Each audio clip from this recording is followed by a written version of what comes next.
The beautiful thing of Islamic art is that all the time, together with function, there is always beauty. We give a large connected history showing the diversity and also the interconnectedness between different cultures and histories. Islamic art is about ornament in a large sense, either if it's for objects made for kings, queens, shahs and sultans, or made for everyday use.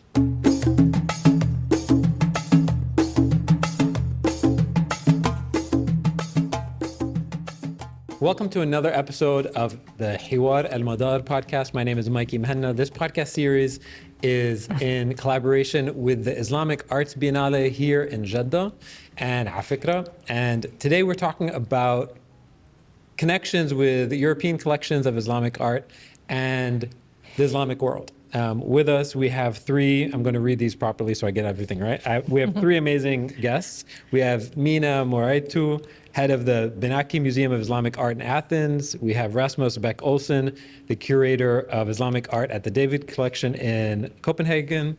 And we have Elisabetta Raffo, director of the Bruschettini Foundation for Islamic and Asian Arts in Genoa.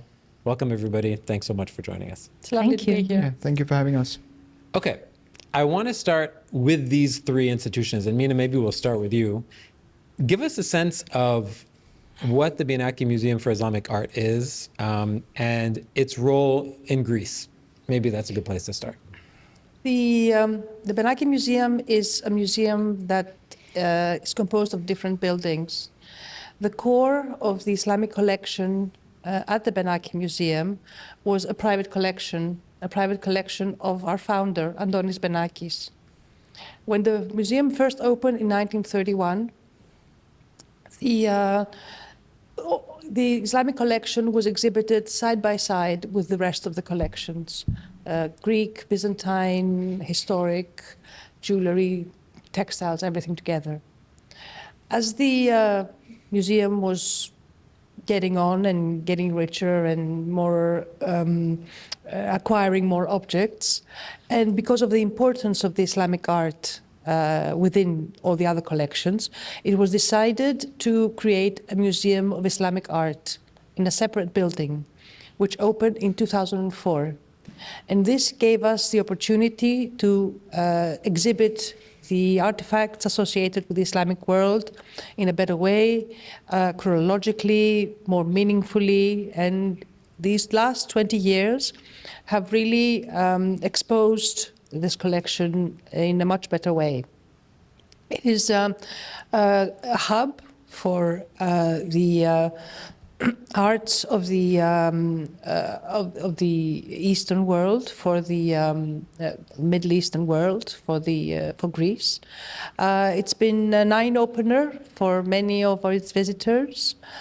Greece is a country with very rich past, so it needs different voices. Yeah. So the museum, the Benaki Museum of Islamic Art, has offered different perspective, different art, different designs, different culture to its audiences. But before we keep on going, who's Benaki? What is Benaki? A lot of people don't know what this word is. Tell us a little bit story about who this person was and why the museum is named after them. It's funny you ask this because in AlMadar 2023, we participated in the first Biennale, and our participation in AlMadar was to introduce Antonis Benakis to the public here in Jeddah. Antonis Benakis was a second-generation Greek. He was born in Alexandria in 1873, and he was part of a family who were in business in Alexandria. They were in cotton and shipping. And he was a collector. He was a collector from a very young age. So from the beginning, the first two decades of the 20th century, he started collecting what was interesting to him, which was generally objects of Byzantine art, historical heirlooms, but also Islamic art, metalwork, woodwork, textiles. Yeah. He organized exhibitions in Alexandria in 1925, which is 100 years ago from actually it was March.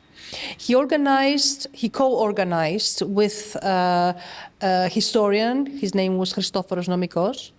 They organized the first exhibition of Islamic art in Egypt, first temporary exhibition of Islamic art in Alexandria, exhibiting art basically from private collections, but 470 objects, in line with exhibitions that were happening in Europe some decades before, and I think it's a small effort to what happened in 1910 in Munich. In 1927, he decides to move to Greece, and he brings his collection with him in Athens. And then in 1929, when his father dies, they decide to turn the family home into a museum. And thus the Benaki Museum opened in April 1931. And there we have, since then, objects of Islamic art. He was a visionary man. He wanted to endow Athens with national collections. He was a Greek. He was a patriot. It was difficult times for Greece. It was time where Greece was expanding its borders. But also he was a European who was interested. He would follow the events, the cultural events in Europe. He would go to the world exhibitions, we know that. So he made this unique museum because it's the only museum where you can see the multifaceted world culture side by side with Greek culture. It's interesting because like Greece obviously has many connections to the Islamic world, whether it's the Ottoman Empire, its neighbors, whether it's the sort of Athens-Alexandria connection, which is lesser known outside of Greece and outside of Egypt. But Rasmus, you come from a part of the world that does not have a direct connection to the Islamic world. Tell me about the story of the David collection and why there is a collection in Copenhagen dedicated to many things, but one of them Islamic art.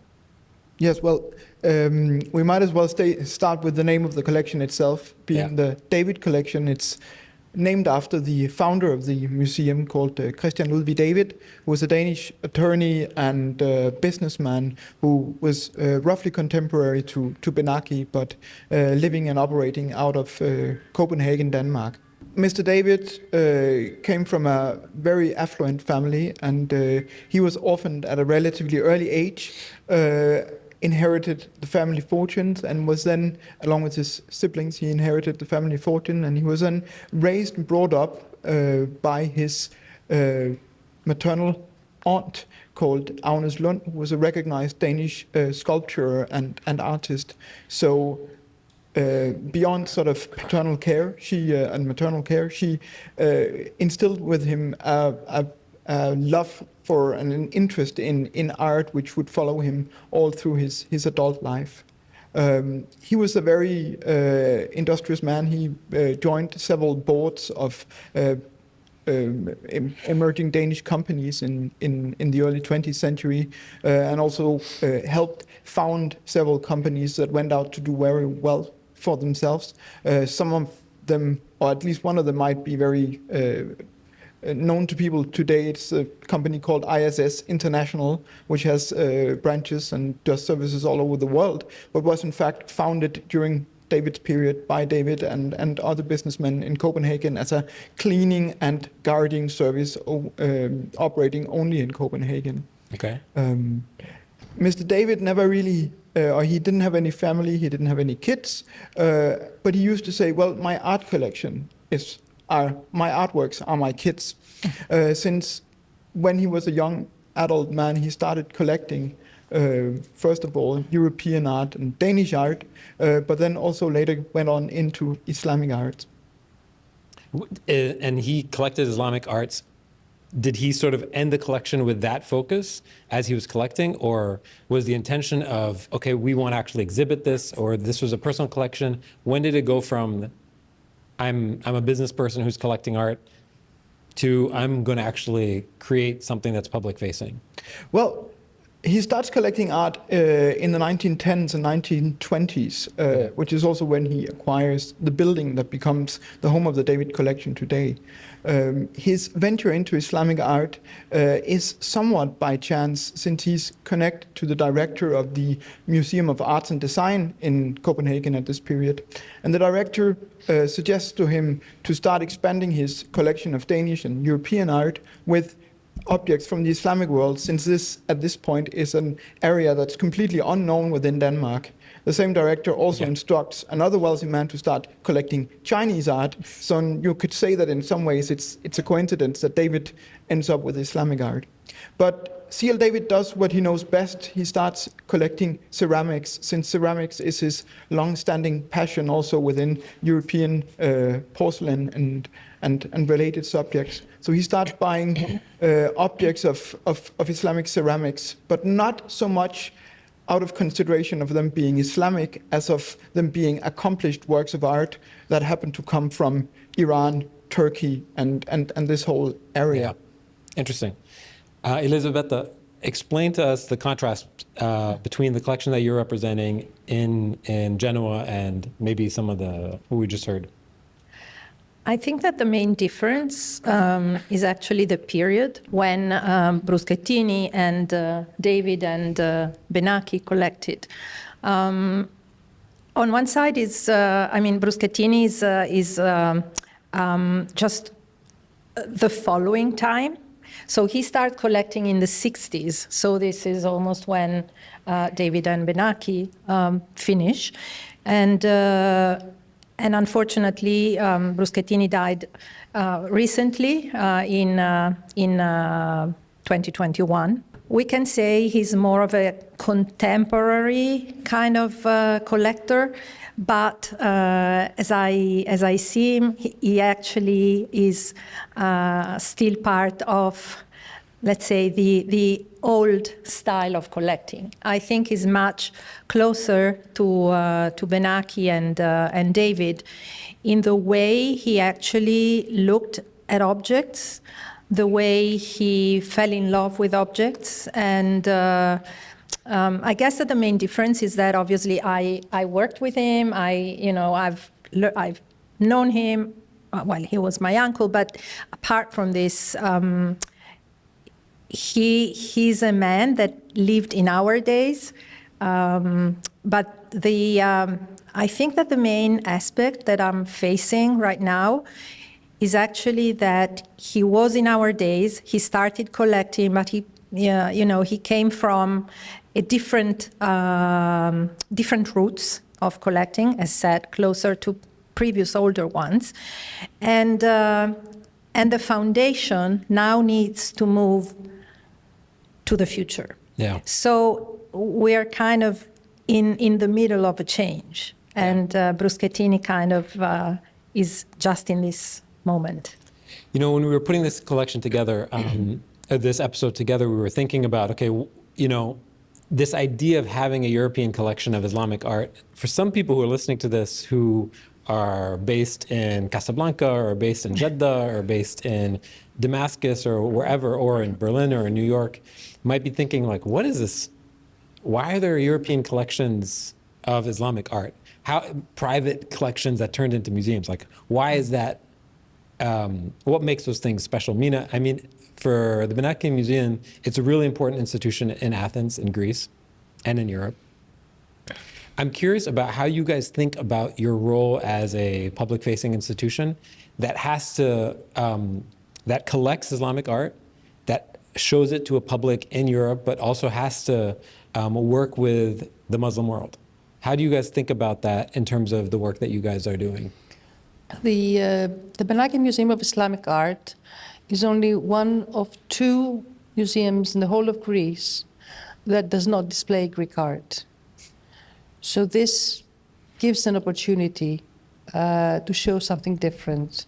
And I'm talking now about a country there are museums everywhere, there are architectures everywhere, sculptures everywhere, so very rich.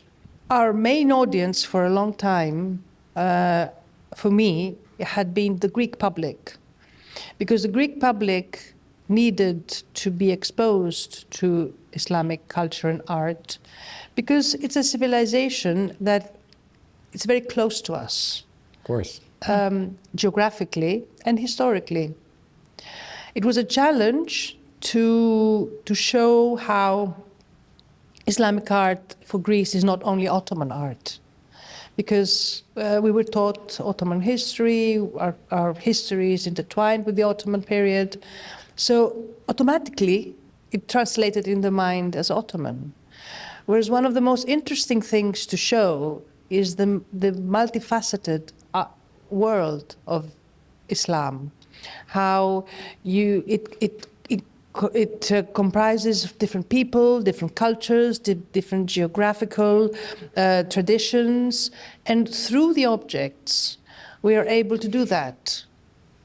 And this happened through our countless guided tours, out of specialized temporary exhibitions where we can show an aspect that is not, readily available from or visible from our permanent collection. This has been very interesting the last 20 years.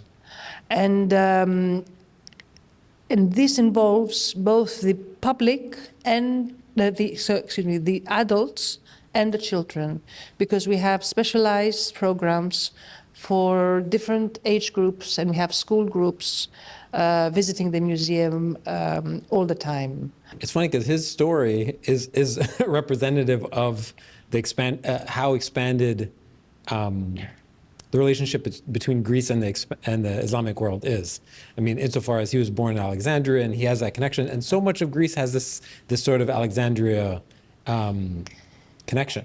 The Benaki family is known for its charity work and for endowing Greece with institutions that help either in education or in health or in art.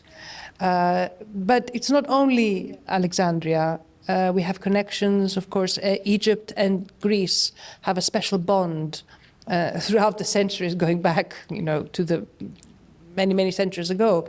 But there's also the connection with Istanbul or Constantinople, because also there's another link there, quite very strong.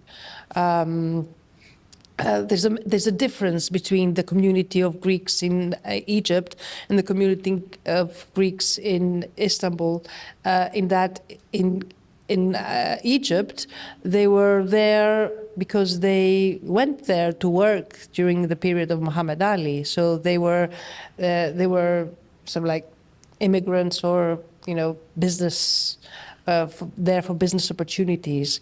Whereas the ones in Asia Minor, in Istanbul, that was their home. They were part of this land. So the outlook is different. But again, this shows how close we are with the world of Islam, which is very just opposite us. And also the people, Greek people, and are very close. If you take politics away, people tend to feel very close between them. It's interesting. It's like the idea of when you take politics away, right? Rasmus, across Europe, there is, it's a climate it's hard to talk. It's hard to remove this idea of Islamophobia across the world, but definitely across Europe. How do you think of your role specifically at the David as one where you're saying we want to showcase the beauty of Islam, the beauty of Islamic arts, but also we want to create these sort of two-way connections? I remember earlier you were talking about how every single day you almost have another tour of school kids coming into the office or coming into the museum. How do you guys think about that? How do you think about representing this culture in Denmark, but also representing Denmark here? Well, I mean, it's been an evolving role of the David Collection going back a long time. If we go briefly back to the founding of the museum, you could say that when David opened his collection to the public in the late 40s, it wasn't a collection of Islamic art as such. It was a collection of art where Islamic artworks, especially ceramics, which was most of what he collected, was exhibited next to European works of art to show sort of the cross-fertilization of ornaments and techniques of art as such. Yeah. It was only when he died that the acquisition focus of the collection became Islamic art, and up through the 60s and all the way up to today, it has expanded both in terms of material. It now represents most of the materials that you find in Islamic art, from ceramics to arts of the book to woodwork and metalwork and miniature painting, but also expanded in terms of both geography and chronology, so that today we can offer people a more or less complete experience of Islamic art and its development from Spain to South Asia, and also from the 7th to 8th century and all the way up to the 19th century. So what you could say is that overall, what we offer people is sort of a connected story of the development of Islamic art and Islamic culture through the ages and also through areas. We've in fact organized our exhibition so that you start by walking into a Umayyad and Abbasid gallery, and then you continue all the way up to the late Islamic polities like the Ottomans and the Mughals in India. So you can say we give a large connected history showing the diversity and also the interconnectedness between different cultures and histories. So back to the political question, I think what we really want to do, instead of sort of engaging in the political debates that are dominating headlines, we want to provide some form of qualification of this debate by putting our own collection into play. That's done, as you say, by doing school tours. We have, I think, 175 school classes coming in every year. And the most sought after tour is simply called Islam, the Religion Scene Through Its Art, where we introduce students to various aspects of Islamic arts and culture based on our objects. This resonates both with Danish school children of complete Danish descent going back generations, but also of children with a background or who have parents that have backgrounds in the Middle East, since they are also able to see reflections of the culture that they might be in some way attached to. Another thing that we do is we do these special exhibitions, as many other museums also do, where we try to highlight and take up themes that can in some way also inspire and educate the public. We had an exhibition, just to give a short example, a couple of years ago about the human figure and its depictions in Islamic art. And as many people might know, the idea of depicting humans is somewhat controversial within Islamic art history, which has been brought into very political realities by things like the cartoon crisis and all its permutations up through the aughts and the 10s and the 20s of this century. So what we've done is not as much going into this debate, but in trying to use our broad and multifaceted collection to show examples of how Muslim artists and art patrons grappled with the idea of depicting humans through history as a way of providing the historical background that might root and ground the discussion more as it unfolds today. Super interesting. I mean, one of the things about AlMadar is that it's all about, and especially this series is all about collaboration and communication across institutions. Elisabetta, I'm curious for you, as somebody working in Genoa, this is an opportunity for you to meet your colleagues from Greece, from Tehran, from all over the place. How has the experience been for you, and how do you think this is informing your work that you take back to Genoa? Over the last year, you're working with all these different institutions and working with the curatorial team here at the Biennale. The first learning I get from this is actually that all of us institutions are people that are used to work with art and culture. So we give art and culture for granted. Okay, so we start from a level of discussion that is already, let's say, top level. Okay, so the point I think that it's important, and actually being here, it becomes even more of seen more as felt like as more of an urgency, is how can we, all institutions, be able actually to talk to people that are not necessarily coming from this background. Who walk through your doors? Who walk through, I believe, a lot of people that come to the Biennale, and definitely a lot of people that live in our country. And I mean, with Italy is especially difficult. I mean, a little bit like with Greece, because a lot of Italians, if you ask them what is art for you, they would say it's like Italian art. But why do they say so, and why do they just think of, I don't know, Renaissance or even medieval art that is actually from Italy? Because they would need to be more aware that also our Renaissance art and our medieval art and all the periods of our, so to say, Italian arts are actually not just Italian. I mean, our heritage doesn't come just from the Italian ground. It comes from communications, dialogue, and when you talk to all the institutions that are here, for example, we have now these days with us, for example, our colleagues from Mali, and when we speak of, for example, of Marco Polo and the travels of Marco Polo that we're actually presenting in our showcases here at the Biennale, we try to tell the story of Marco Polo speaking about gold. But the most famous person in the Middle Ages, in end of the 13th century, beginning of the 14th, actually is a king from Mali. And this king from Mali, Mansa Musa, is actually somebody who traveled the world, and he made cultures and art and knowledge change because of him and what his local, tradition and passion was.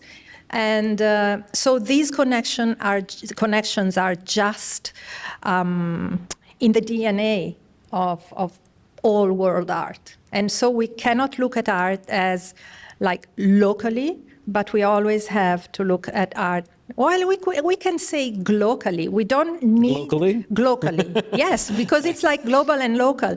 We don't need to say, okay, we have to hide, we don't have roots. We have roots, we have local culture, but our local culture comes from connections with the entire world.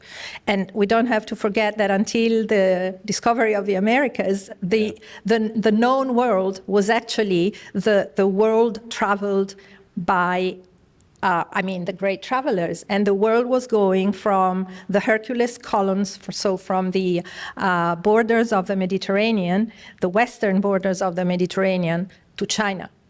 So that was the known world, and the world known to the Europeans. Yes. Yeah. Yes. Well, other people knew other parts of the world. Yeah. Okay, so I'm going to take this moment to show the video of us walking around the gallery so we can see some of the objects, and then I have some questions. This area of the Biennale, where we're very happy to have been included with the pieces of the Bruschettini collection, is actually telling a story. All our cases are just telling one same story. All of these cases? Yes. Oh, amazing. Yes. Okay. which is the story of Marco Polo travels, that are actually a story that we find really beautiful to show how the entire known world at the beginning of the 14th century was actually connected. And what was connecting the world at the time, we like to see it as a sort of a golden path. We all know the Silk Road, and I mean, everybody has heard of the Silk Road, but we actually wanted to focus on gold and how gold was actually connecting really the entire world between China and the Mediterranean. The story then that is told in the book, The Milione, tells about many different cultures and many different people, many different cities, and many different experiences they had traveling from Venice to the capital of the great Khan, the great Khan of the Mongols, who was at that time ruling almost the entire Asian continent. So there is a lot of actual prints in the book. They're all either printed in red or black. And we decided to put the cover because the cover shows actually the great Khan. And it's interesting because the way Campigli decided to present the Khan was obviously sitting on his throne and covered by his tent. And talking about a tent, talking about the clothes that the Mongol, the great Khan was wearing, is actually something that we find in the rest of our cases. Because we actually wanted to highlight, speaking about gold, mainly the use of gold not as a metal, so not in metalwork production, but in its use as a textile medium. So we are showing how gold was used to actually produce textiles. The collection of objects that were sent from the Benaki Museum in Athens are here to represent the importance of geometry in decorating Islamic art. You can see two different examples. We have a tile, 16th century tile from Iznik, that it's a very obvious example of geometric decoration. Geometry is one of the chief characteristics of Islamic art. It requires mathematics, it requires the knowledge of numbers, and that's why we are here. And the complexity of these designs can differ. And our star object, of course, which is the kaftan, again from 16th century Turkey. Again, here you can see that there is an order which loosely implies a geometric motif behind it, but this the decoration has taken over. Yeah. And you can see this combination of undulating lines with loosely pomegranate motifs in the middle. So in this display case, we see 4 of the 8 objects that were sent from the David collection in Copenhagen to the AlMadar Biennale. What unites these objects that we have sent is a distinct preference for ordering ornament into clear and distinguished and systematized systems, be that plant ornaments, geometric ornaments, or even figures and calligraphy. It's a legendary piece of Islamic art in many ways, especially because it was recorded in a French collection as early as the beginning of the 19th century. It also featured in the very famous exhibition of Islamic art in Munich in 1910, which is the first real major exhibition of Islamic art in Europe. And then there is the object in itself. I said before, it's a mirror, so you're supposed to turn it around and look into it.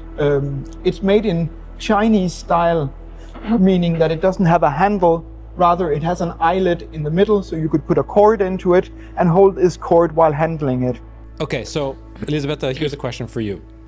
When you worked with the curatorial team, how did the process, and this is really a question for all of you, but I'll start with you. How did the process go for choosing the objects? Why did you choose those objects related to Marco Polo? it was quite an interesting process because we started speaking very early. And so when actually the idea for this Biennale was mainly focused on numbers and geometry. So we started identified different angles that we could introduce. But in the end, and probably because 2024 in Italy, well, not only in Italy, but everywhere, but I mean, in Italy it was celebrated probably more than in other countries.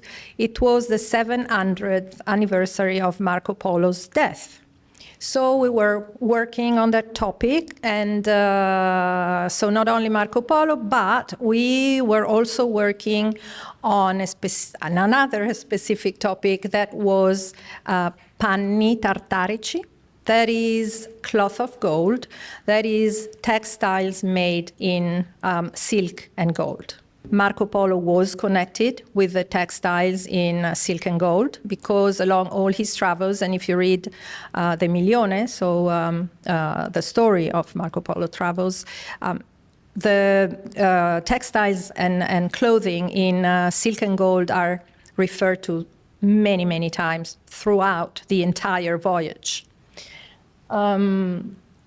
The reason why we were working on cloth of gold was also another one in Italy because the Bruschettini Foundation, and in specific Alessandro Bruschettini, decided to finance a very important restoration in Italy. And it is the liturgical vestments of Pope Benedict XI, who was a Dominican, and he is buried in the church of San Domenico in Perugia, that is in the center of Italy, because Benedict died there. And he left his vestments to the church of San Domenico.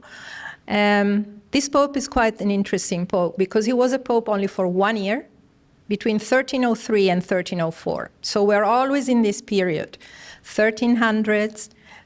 We also have to remember another interesting aspect of the 1300s, which is the moment when the Pax Mongolica was quite kind of at its best. So the Mongol Empire was covering almost the entire territory from China to the Mediterranean.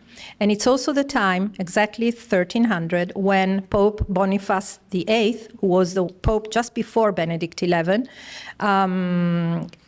gave life to the first Jubileum. And this year, 2025, the Pope we have, Pope Francis, actually called a Jubileum. So there is a lot of kind of elements that are coming together.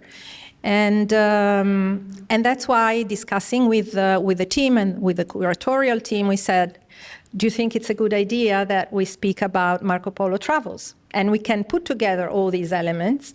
And the actual connection with the art of numbers and geometry and all that comes exactly from the art of traveling. So how did these travelers, actually manage to cross the entire world just because they could use maps, they could use, as we have seen from our colleagues as well, astrolabes and instruments that were all based on counts and on geometry. But as other colleagues say too, the beautiful thing of Islamic art is that all the time, together with function, there is always beauty. Yeah. So most of the instruments, books, texts that were used were also beautiful objects. And this is why we're able actually to still show them and present them to a lot of people who don't know what Islamic art is. Yeah. Rasmus, what about you? How did you guys come to those specific objects that you showed us? Well, to be perfectly honest with you, we were approached by the AlMadar team while we're a fairly small organization, so me, my Islamic co-curator, and our director, we were all engaged in staging a large exhibition on Islamic calligraphy at that point. So when we were approached by the AlMadar team, we were a little bit in doubt as to whether we would actually be able to contribute. However, the team had some suggestions of their own, of the objects that they wanted to borrow from our collection. So our role in the AlMadar curation was really supplying information and also contributing to the writing of labels for the objects that were selected. And I think you can say about this selection that it's in many ways very representative both of Islamic art and of the David collection, in the sense that it, as I also mentioned during the tour of the galleries, it sort of spans the geographic and also historical focus of the David collection, and it also underlines two quite important things about Islamic art that I always talk about, which is the interplay between continuity and diversity, since the objects in themselves all show this clear preference for ordering and organizing ornaments according to balance, symmetry, geometry. However, what it is that you organize along these lines can be extremely diverse. So we have plant ornaments on Iranian glassware from the 9th century. We have almost naturalistic plant depictions in Mughal miniatures, and you have the zodiac signs cast in bronze from the Middle Ages in the middle, but all sort of carried out with this minute attention to creating order, balance, and harmony in the artistic expression. Can I ask you about the door knocker? Yeah. Please tell me about this door knocker. When we were in the tour, I was like waiting for you to talk about this door knocker. Please tell me the story of it. Well, yeah, let's talk about the elephant in the room, or rather the lion in the room. The lion in the room with the best nose jewelry I've ever seen in my life. Best nose ring ever. Yeah. Well, this door knocker is one of the astounding pieces that we have in our collection, and it's, as you say, a representation of a lion almost in 3D emerging out of this big circular disc, and then with a ring in its mouth, I think, rather than in its nose, that you can use to knock the door, and you can almost, I guess, I've never knocked on the door knocker, but I imagine that it would sound almost as if the lion was roaring back at you when you do it. It's part of a tradition of lion-shaped door knockers and door guards that go back hundreds of years even before Islamic art. It's also part of antiquity and even ancient Mesopotamia to have lions because of their ferocity, but also their sort of nobleness or perceived nobleness, to have them as door guards. So you have lion door knockers in Greek and Roman antiquity, and then you also have them, you find them in the Islamic world, among other places in Seville, on the Grand Mosque of Sevilla. Yeah. Our door knocker, where exactly it's from, is not known. It might be from Andalusia. It might also come from southern Italy, maybe from Sicily, since there are South Italian lion-shaped door knockers on churches that look in many ways much like ours. Amazing. We do know, however, that it's Islamic, since it has the profession of faith in Arabic written in Kufi letters around the lion. So that's really what places it firmly within the Islamic world. Amazing. Mina, what about you? How did you arrive upon the objects that you contributed to AlMadar? Was there sort of exchange back and forth with the curatorial team? As I mentioned before, the Benaki Museum of Islamic Art opened in 2004, and it's been decided by the Board of Trustees to re-examine the exhibition space, the permanent exhibition space. So the museum is closed for maybe a year or so, maybe more, we'll see, for a re-evaluation of the display. And objects and questions, well, actually, we have questions about what is Islamic art, and we have questions of how we can display better Islamic art for our public. And we're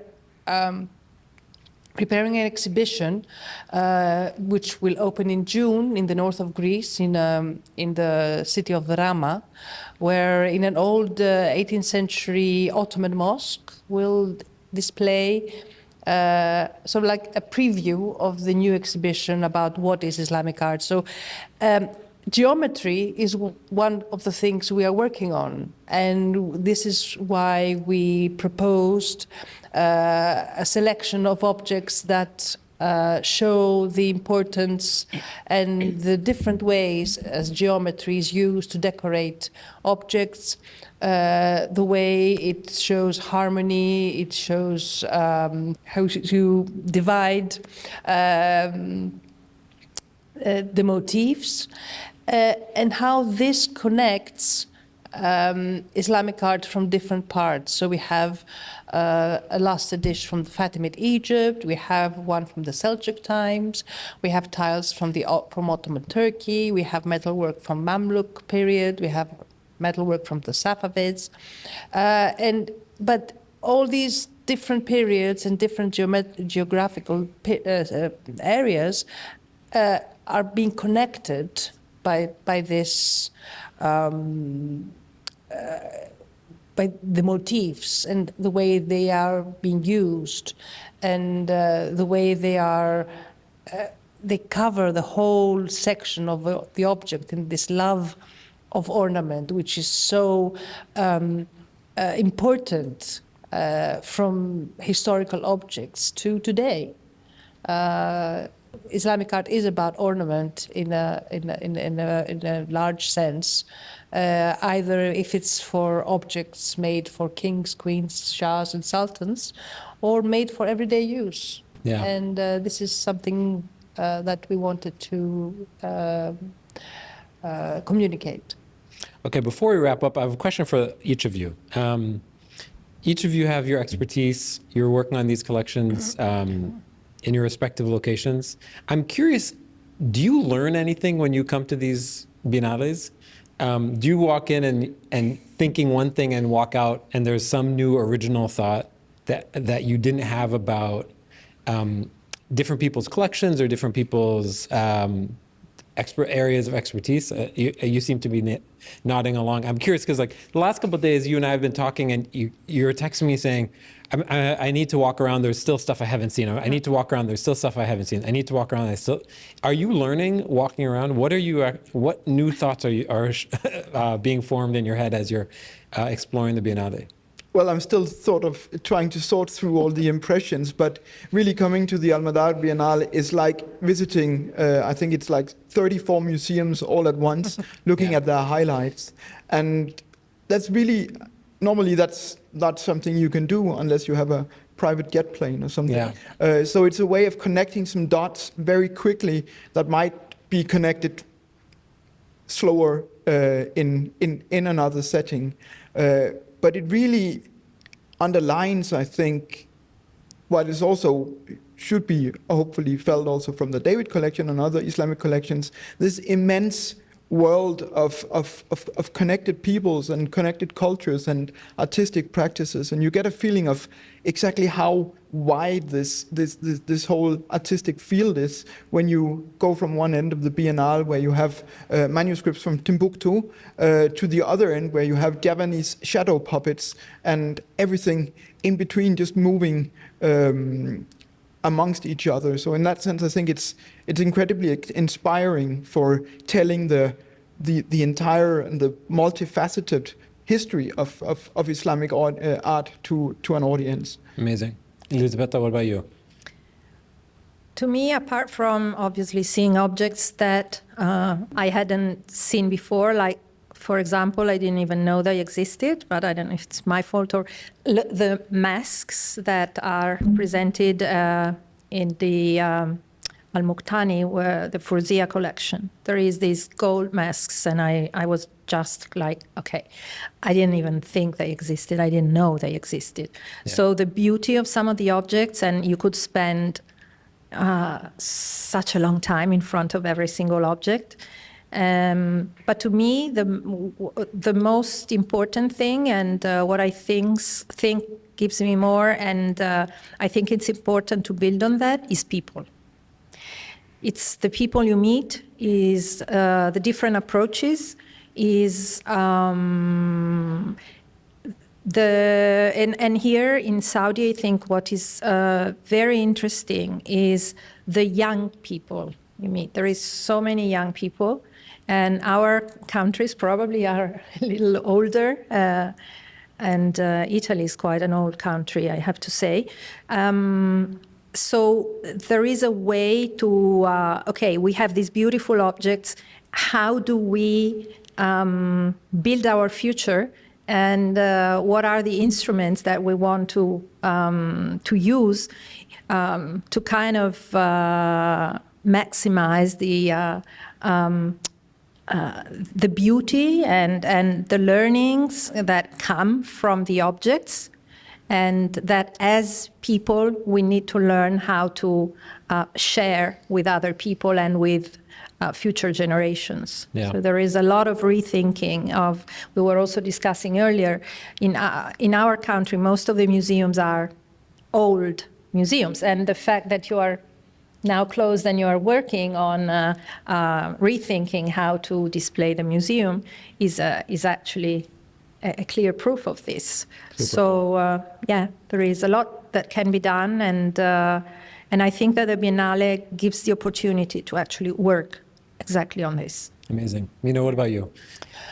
I have 3 points, and I think this includes the first and the second Biennale. The first is the plethora of countries and collections that are displayed here. And I haven't seen any other exhibition that brings together so many museum collections from so many different parts of the world, and especially parts of the world that we don't usually see in Western collections or in the big collections, even in the big museums of the Middle East. The second is the spirituality that comes from the exhibitions of the other galleries and the objects that come out of Mecca and Medina that are truly inspirational, and from that we've learned a lot. And the third is the combination of all that with contemporary art, which brings the fresh look into the Islamic art, and also the underlining point that contemporary Islamic art still has connections with historical objects, and there's a process and there's a future, and I think this is very optimistic, and I think we've all learned much about that. Amazing. Well, thank you each for doing this and for being a part of this. Thank you for having us. Yeah, thanks so much. It was a pleasure. Thank you. Please follow the podcast on YouTube under Hwar AlMadar. If you're interested in listening to us, you can find us on Apple Podcasts or Spotify. Thanks so much.